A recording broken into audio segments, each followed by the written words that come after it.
Hello everyone, I am Tamanna from Manzil Institute and our today's topic is calendar. So हमारे पास यहाँ पे question क्या दिया हुआ है, which year will have the same calendar as 1980, 1981, 1982. इस क्वेश्चन को समझने से पहले हमें एक कंसेप्ट समझना होगा, कौन सा, ऑड डेज का कंसेप्ट. सो कैलेंडर के चैप्टर में ऑड डेज क्या होते हैं, extra days after weeks, extra days after weeks. For example आपके पास एक 10 डेज का सेट दिया हुआ है. इस 10 डेज में से आप कितने वीक्स निकाल सकते हो, 7 डेज का एक वीक बना सकते हो आप. ठीक है, 7 डेज का एक वीक बनाने के बाद आपके पास कितने दिन रिमेनिंग रह गए, 10 में से 7 गए, 3 डेज. 3 डेज आपके क्या हो गए यहाँ पे, ऑड डेज. यानी कि एक सेट ऑफ डेज में से वीक्स बनाने के बाद जितने भी डेज बच जाते हैं उन्हें हम क्या कहते हैं, ऑड डेज कहते हैं. फॉर एग्जाम्पल हमारे पास एक 526 डेज का सेट दिया हुआ है. इसमें से मैंने क्या निकालने हैं, वीक्स अलग करने हैं और ऑड डेज अलग करने हैं. मैं क्या करूंगी, 526 को कर दूंगी 7 से डिवाइड. 7 से डिवाइड करने पे आपके पास रिमाइंडर क्या बचा, 1. ये 1 आपका क्या आ गया, ऑड डे. और इन 526 डेज में से वीक्स कितने बन गए, 75. ठीक है, 526 में 75 तो वीक्स हैं, एक दिन एक्स्ट्रा बच जाता है, उसे हम क्या कहते हैं, ऑड डे. अब इसके बाद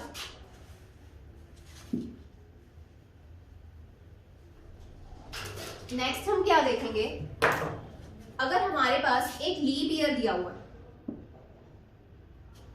एक लीप ईयर में कितने डेज होते हैं, 366 डेज होते हैं. 366 को जब आप 7 से डिवाइड करोगे आपके पास रिमाइंडर कितना आएगा, 2. यानी कि कितने डेज आ गए हमारे पास, ऑड डेज कितने आ गए, 2. एक लीप ईयर में ऑलवेज कितने ऑड डेज होते हैं, 2 ऑड डेज होते हैं. सिमिलरली जब आप एक नॉन लीप ईयर लोगे, नॉन लीप ईयर में कितने डेज होते हैं, 365 डेज होते हैं. 365 को जब आप 7 से डिवाइड करोगे आपके पास रिमाइंडर कितना बचेगा, 1. तो कितना आ गया, 1 ऑड डे. यहां से हमें क्या पता लगा है कि एक लीप ईयर में ऑलवेज 2 ऑड डेज होते हैं और एक नॉन लीप ईयर में ऑलवेज 1 ऑड डे होता है. क्लियर है, यही कंसेप्ट हमने इन क्वेश्चन में यूज करना है कि जब हमारे पास क्वेश्चन में लीप ईयर आएगा तो उसमें हम 2 ऑड डेज कंसीडर करेंगे, जब नॉन लीप आएगा तो 1 ऑड डे कंसीडर करेंगे.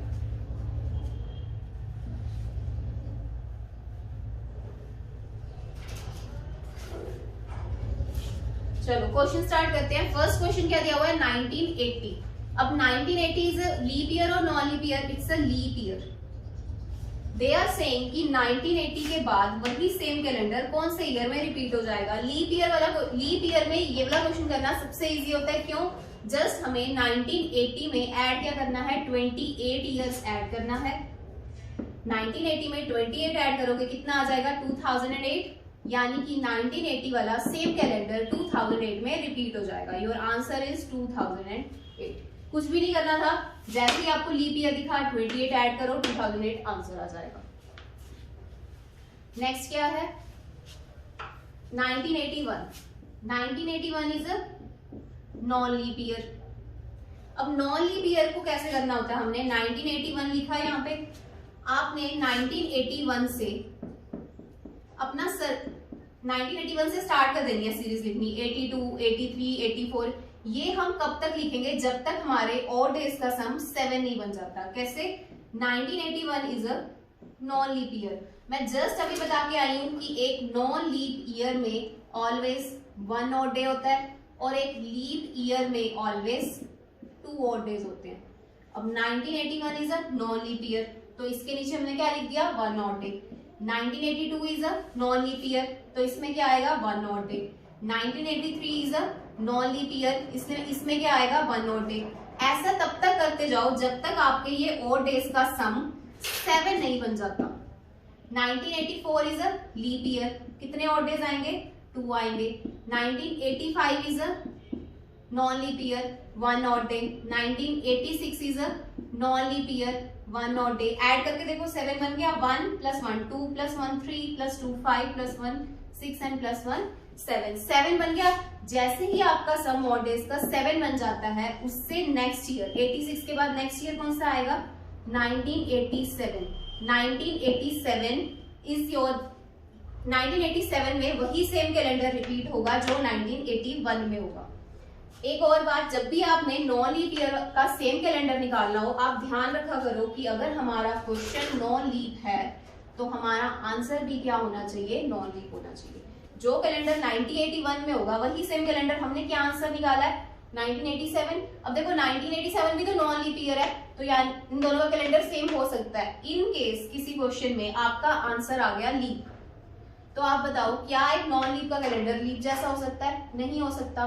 तो उस क्वेश्चन को कैसे सॉल्व करते हैं वो हम नेक्स्ट क्वेश्चन में देखेंगे। क्लियर हो गया होगा आपको, ये कुछ भी नहीं करना था। नॉन लीप ईयर देखते ही हमने ऑड डेज का सम क्या बनाना होता है, 7 बनाना होता है। उसके बाद जो ईयर आता है वो हमारा आंसर होता है।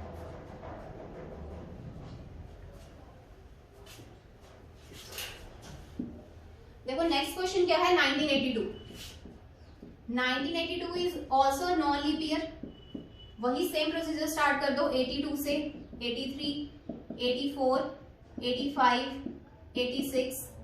चेक करो, 82 is a non leap year, 1 odd day, 83 is a non leap year, 1 odd day, 84 is a leap year, 2 odd days, 85 is a non leap year, 1 odd day, 86 is a non leap year, 1 odd day, 87 is a non leap year, 1 odd day। Sum 7 बन गया, 2 and 2 4 5 2 7, सम बन गया हमारा 7।